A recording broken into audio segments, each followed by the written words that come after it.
Good afternoon, everyone. Thank you so much for joining us. This is day 2 of our conference recap webinars, and we are so excited and honored to have our guest speaker that was at convention, Kristy Spraggon, with us here today.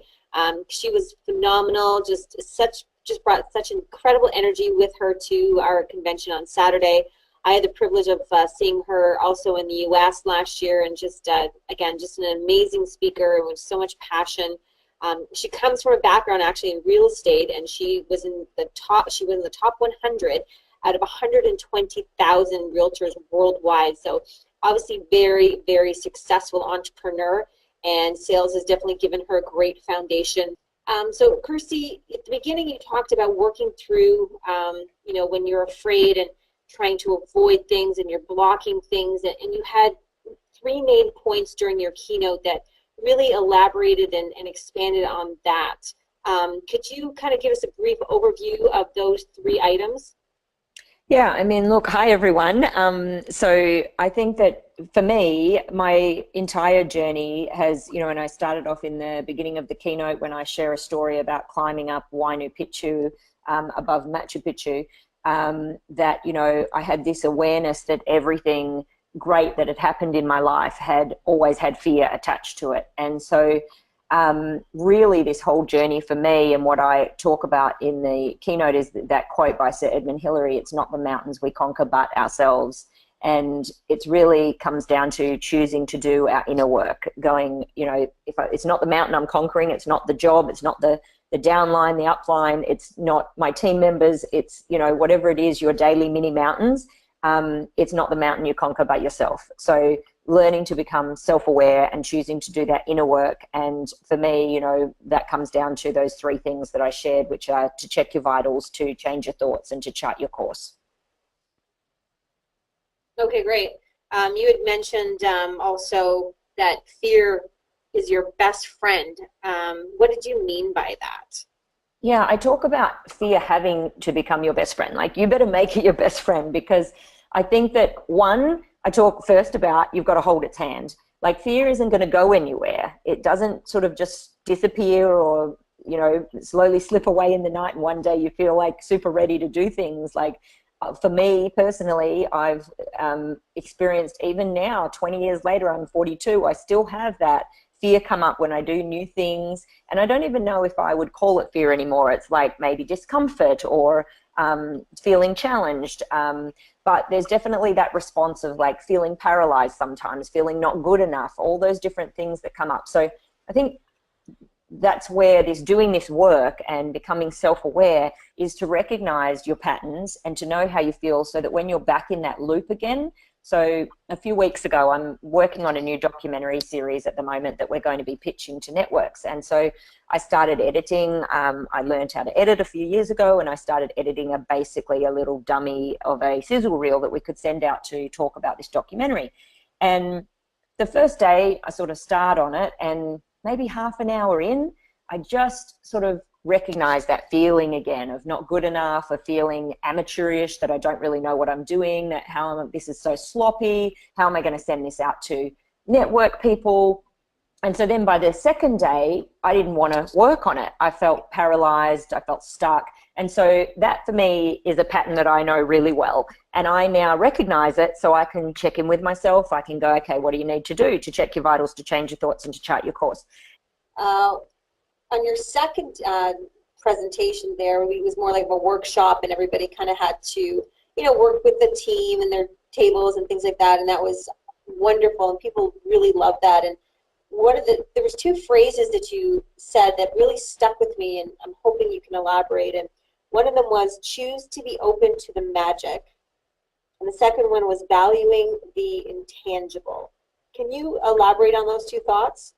Yeah, I mean, the second keynote was about the courage to connect. And, again, I use the word courage in all of my different presentations, because I think that that's where it starts. The courage to have authentic conversations, the courage to connect with strangers, the courage to talk with your team members, the courage to have tough conversations when it's necessary.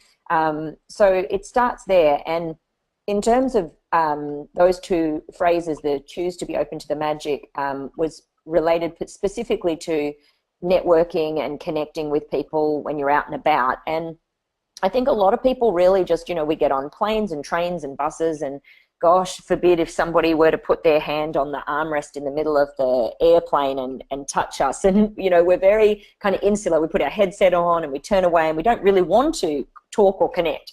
And so I talk about choosing to be open to the magic. It's not just when you're in a networking experience or situation, it's everyday life. I meet some of my best clients out on the road and on planes and sitting next to me and at events. And so I think it's about being open all of the time. And then in terms of valuing the intangible, that one really is that I think a lot of the times we don't realize that this coffee appointment that we're having with someone early on in a relationship, we might think, oh, I'm in a hurry, or I've got lots of paperwork, or I've got other things to do. So we don't spend the time in just catching up with people. We don't value it.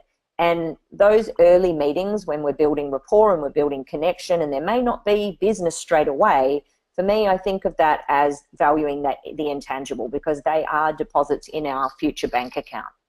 One thing you said also during your second message, and I can't remember exactly how it went, but it's something that so you would have like get-togethers at your house, and it was like a think tank. Oh yeah, yeah. So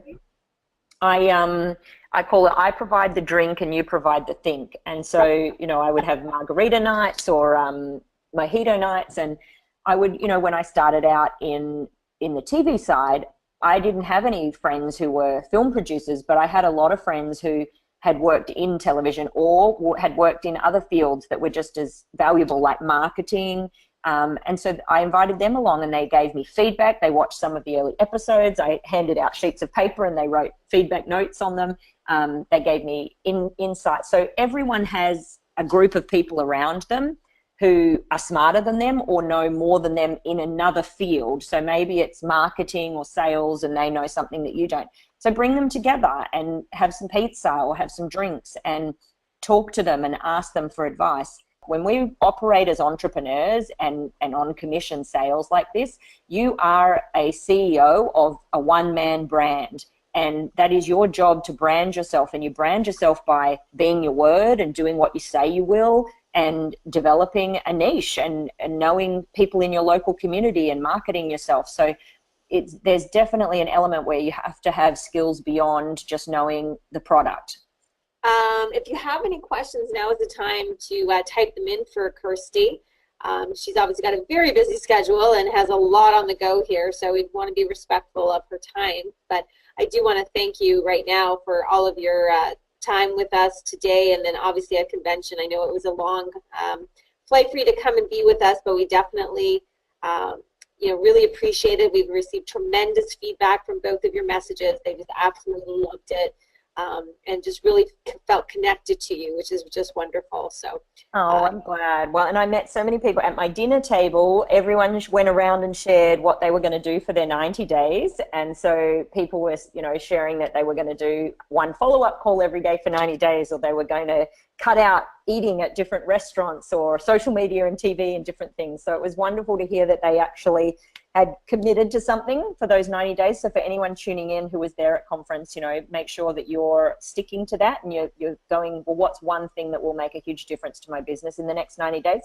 And then I had another gentleman come up to me at breakfast and sit down and have a little chat with me. And he said he had tried, one of the last activities I did in the second session was to talk about how nobody really cares what you do until they know who you are. But yet when we go and network, the first question we ask often is, what do you do? And then we kind of glaze over and blank out as they drone on.